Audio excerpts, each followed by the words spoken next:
আচ্ছা, আপনি যে বেরিয়েছেন বাড়িতে কাউকে জানিয়ে এসেছেন? না, আমি কাউকে জানিয়ে আসিনি। আসলে ঠাম্মার ফোন এসছে, সবাই ওই ফোন নিয়ে ব্যস্ত, আমাকে কেউ দেখতেই পাইনি, আমি বেরিয়ে এসেছি। কিন্তু সবাই তো আপনার খোঁজ করবে। খুঁজুক, আমি ঠিক সময় মতন বাড়ি চলে যাব। আপনার কি আমাকে কিছু বলার আছে? হ্যাঁ, মা আপনাকে যেভাবে কথাগুলো বললো ওটা বলা উচিত হয়নি, আমি জানি। মায়ের হয়ে আমি ক্ষমা চাইছি আপনার কাছে, প্লিজ কিছু মনে করবেন না। আসলে ব্যাপারটাকে টেনে হিচ্ছে বেকার এত বড় করা হচ্ছে, কোনো মানেই হয় না এটার। আর মা তো আপনাকে আসতে বারণ করলেন, আপনি তো মনে হয় কাল থেকে আসবেন না। আমি তো জানি আপনার কাজটা কত প্রয়োজন, কি করবেন আপনি? হ্যাঁ,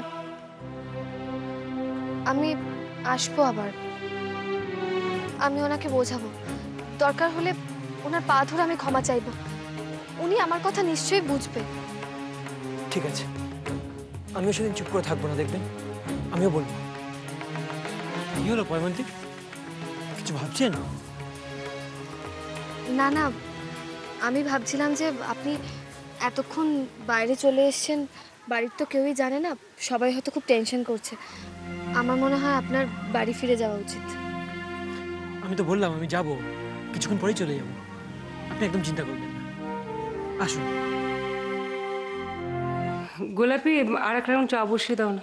বড় বৌদি, আমি বসাচ্ছি বড় বৌদি। বড় বৌদি, দাদাও তো নিজের ঘরে নেই। মানে ভালো করে দেখে এসো তুমি, নিশ্চয়ই ঘরে। না না, আমি বাথরুম, ওই বাইরের ওদিকের ব্যালকনি সব তো দেখে এলাম। সে আবার কি গো, কোথায় যাবে একা ও? না না, শোনো শোনো শোনো, টেনশন করো না। তুমি বলছিলে না ওই বইপত্র না কি যেন কিনতে যাবে, হয়তো সেখানেই গেছে। সে কি আমি তুমি কিংবা বুবাই সঙ্গে তাকে একা একা কোথাও গেছে নাকি কখনো? কোথায় চলে গেলাম না, কেউ দেখতে পেলাম না। একা গাড়ি নিয়ে এক বেরোতে পারি। আমার একটা কথা মনে হয়, রতন দাসেরা তো বাইরেই আছে। আমরা মায়ের সঙ্গে ফোনে ব্যস্ত বলে রোহন হয়তো ওদের সাথে কথা বলে গাড়ি নিয়ে বেরিয়ে গেছে। রঘুদা, তুমি একবার বাইরে গিয়ে দেখো তো গাড়ি নিয়ে গেছে কিনা। হ্যাঁ তাই যাই, যাও যাও যাও, দেখে এসো, তাড়াতাড়ি যাও। কি হবে বলো তো, একা একা কোথায় গেল ছেলেটা?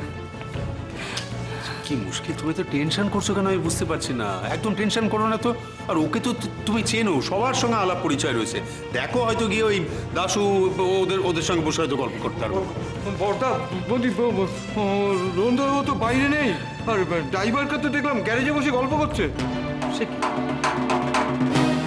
ও বড় বৌদি, দুষ্টু কখন ফিরবে গো? খুব খিদে পেয়েছে। সে তো পাওয়ারই কথা। জানো ঠাকুরজি, সকাল থেকে এটা ওটা করছি, মনের মধ্যে কিন্তু একটাই কথা বারবার আসছে। কি কথা আসছে?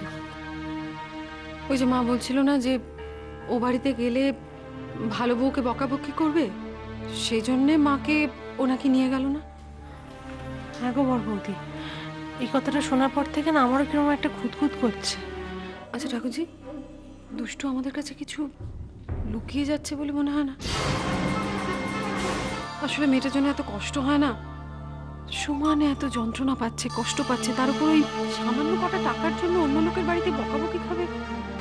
না না, এটা মেনে নেওয়া যায় না। ওই তো দুষ্টু চলে এসছে। কি গো, তোমাদের রান্না বান্না সব হয়ে গেছে?